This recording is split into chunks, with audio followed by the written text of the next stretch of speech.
준결승전에 독일하고 붙었잖아요. 그죠? 한국이. 그럼 내가 그때 분명히 한국을 응원했죠. 그때는 뭐 독일이 벌써 몇 번 이겼는데. 근데 사실은 무리지, 그때. 그때 독일가 이겼으면은 아마 세계는 한국을 곱게 안 봤을 거예요.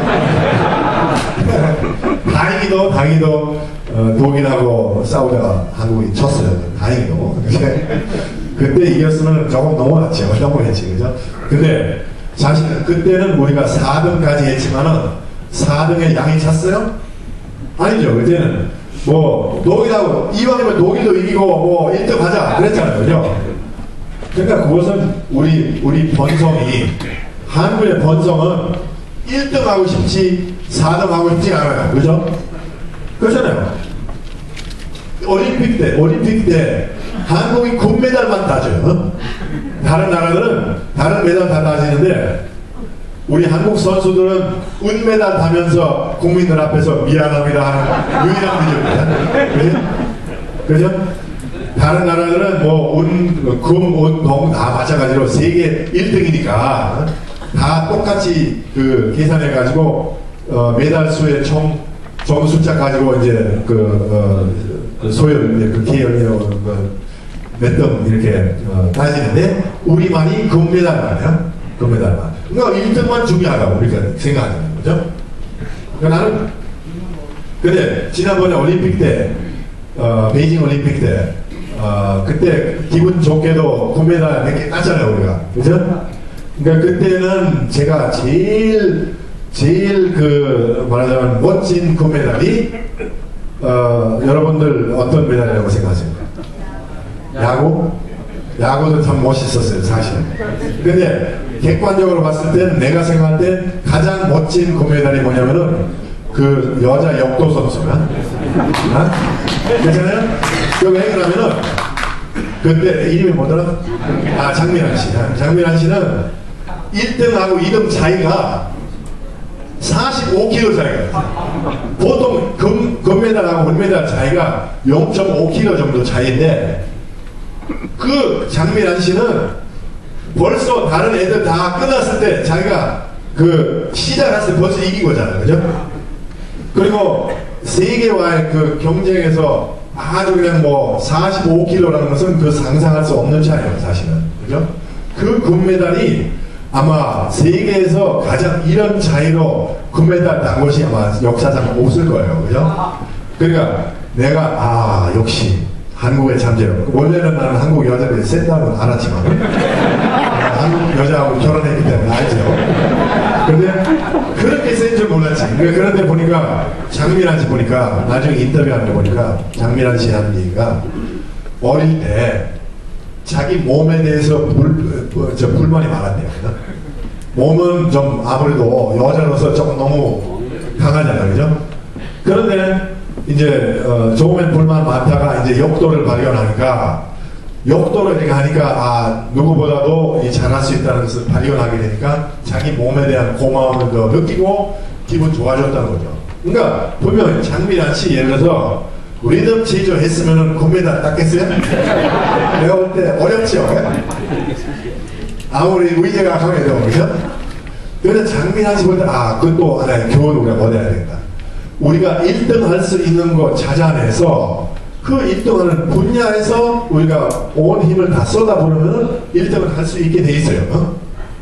근데 장미란처럼 우리만의 어떤 분야가 있어요. 그죠?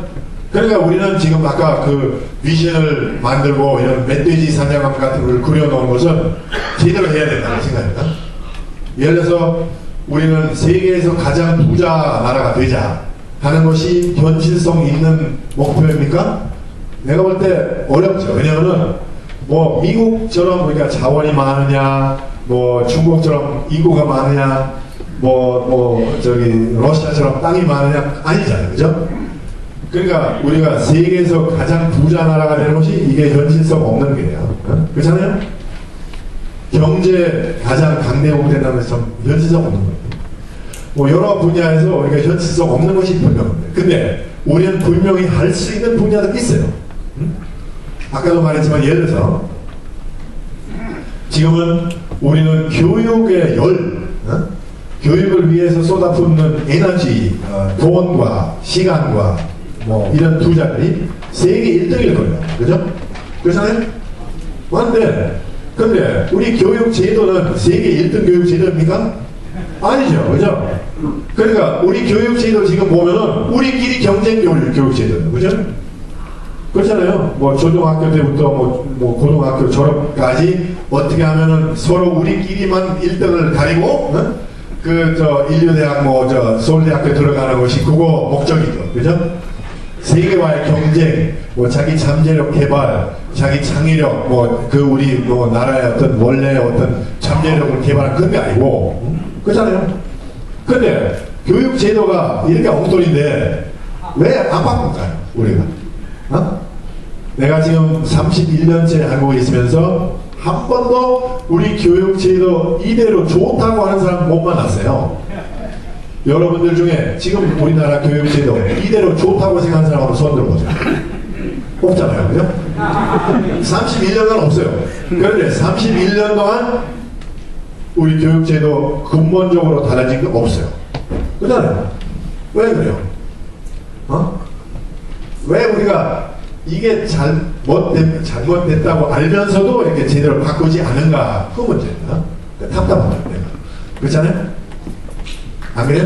그러니까 우리는 어떻게든지 지금 어떤 세계 인류국가 되려면은 그러면은 그 욕심만뿐만 아니라 현실적으로 세계 1등 국가 되려면은 그런 제도를 만들어야 돼요.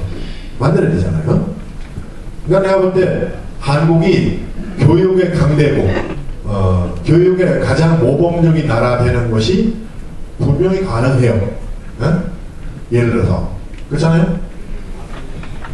아까 우리나라 자연환경 얼마나 아름답습니까? 제가 지난번에 어떤 그 환경단체 설립하는 데 내가 축사를 해줬는데 축사를 시작하면서 동해물과 백두산이 마르고 닳도록 이게 읊었어요.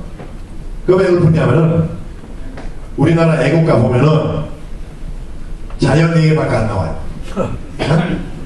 다른 나라 국가를 보면은 민주주의, 무슨 자유와 우정과 통합, 국민통합 이런 얘기를 많이 나와요.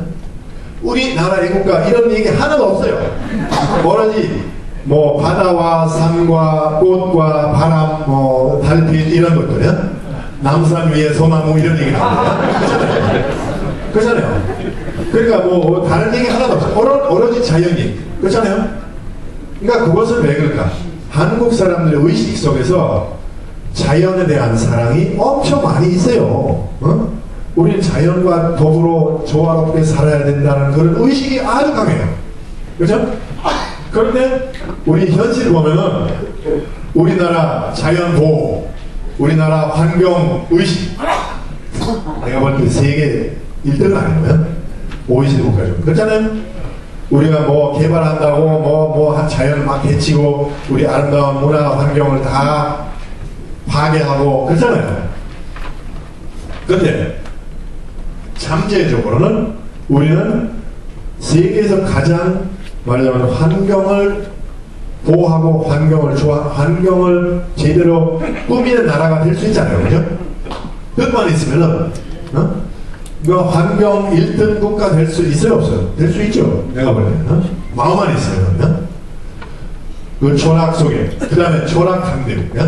아까도 말했지만 우리 역사를 보면은 한국처럼 철학적인 문화, 철학적인 역사 있는 나라 없어요. 세계에서. 그 뿌리를 우리가 이용해서 다시 꽃을 피우려면은 쉽다고 내가 생각해요. 사실은 철학을 발전시키려면은 어떤 다른 그 학문 분야보다도 돈이 덜 들어요. 많이 안 들어요. 그렇잖아요. 우리가 지금 무슨 다른 과학 분야라든가 이런 것을 그게 발전시키려면은 그 기기하고 여러 가지 실험 기기 이런 것들 다 만들어야 되잖아요. 무슨 핵융합 만든다고 무슨 인공 대양 만든다고 그거 얼마 돈이 많이 들어.